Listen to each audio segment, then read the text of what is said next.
I'd like to hear just a bit from our council's executive director, Scott Turner. I'm right here, sir. Good morning. Good afternoon.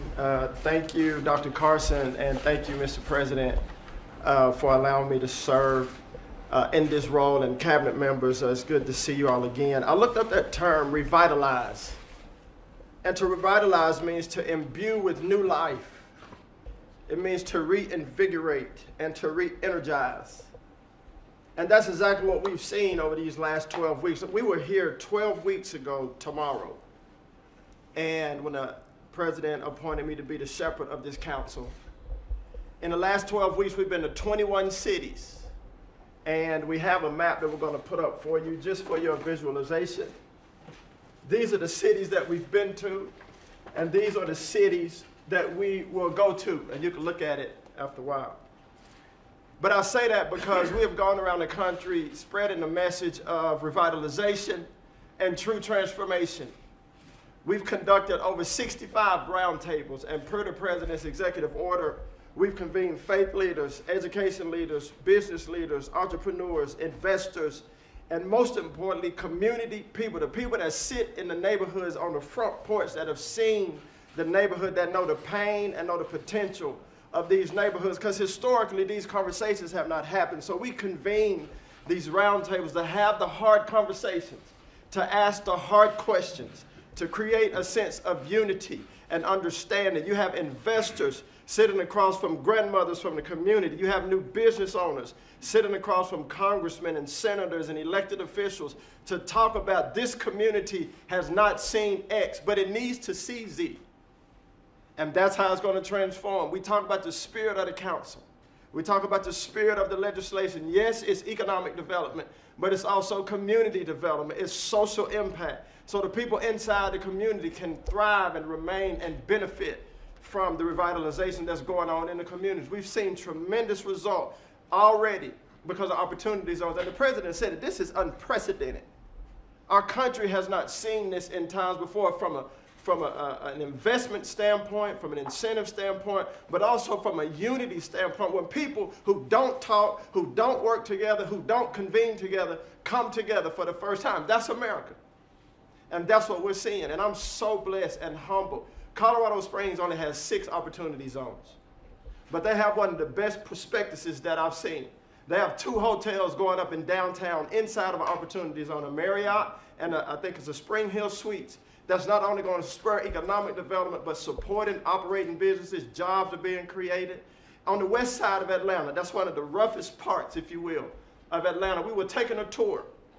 The police don't even go on the west side of Atlanta most times. Investment has not been on this side for many, many years. Drug deals, prostitution right on the corner, but across the street, new housing, affordable housing going up, a private school operating out of a church that's being rehabbed right across the street going up. City officials are moving to the west side of Atlanta because of opportunity zones, and new life is being reinvigorated in this city. I've seen it in Cleveland, Ohio.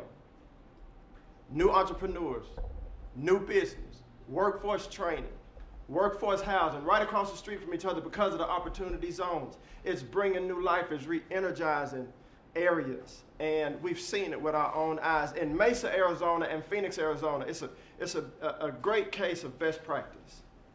Arizona State University, which is a major research institution and an anchor institution, has partnered with Mesa and Phoenix, city officials and a local developer to develop opportunity zones inside of the downtown corridors.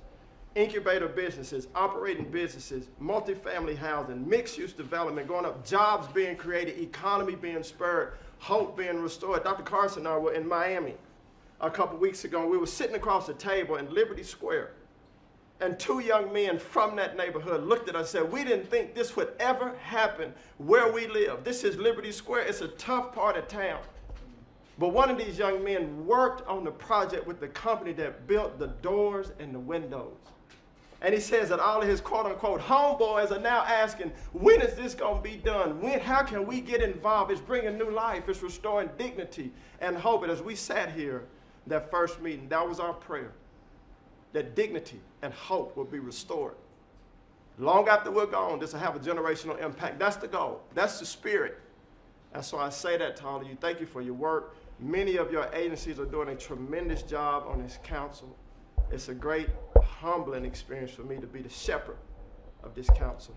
And it's my prayer that when history tells this story, what did we do with the opportunity that the Lord gave us in opportunity zones to bring a blessing to those that come after us? And I believe that will be the story when history tells it. So thank you, Mr. President. God bless you guys.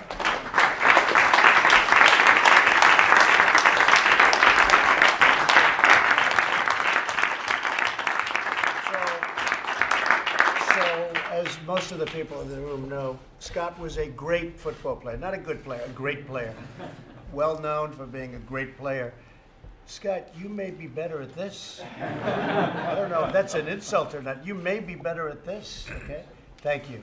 Really a great job. Thank you very much. I'm going to ask, Ben, would you like to finish up? It's a tough act to follow, Ben, right? No, I just want to re-emphasize how important it is that everybody continue to make sure that their sub-secretary work with us. We're getting an incredible amount done.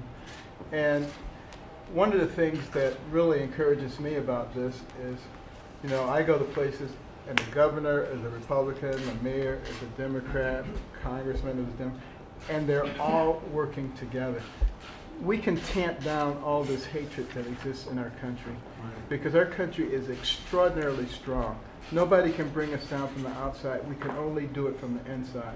And Jesus said it, a house divided against itself cannot stand. These are the kind of efforts that I hope will be able to bring people together. So thank you for that. Fantastic job. Beautiful words. We appreciate it. Thank you, Ben. Really good job.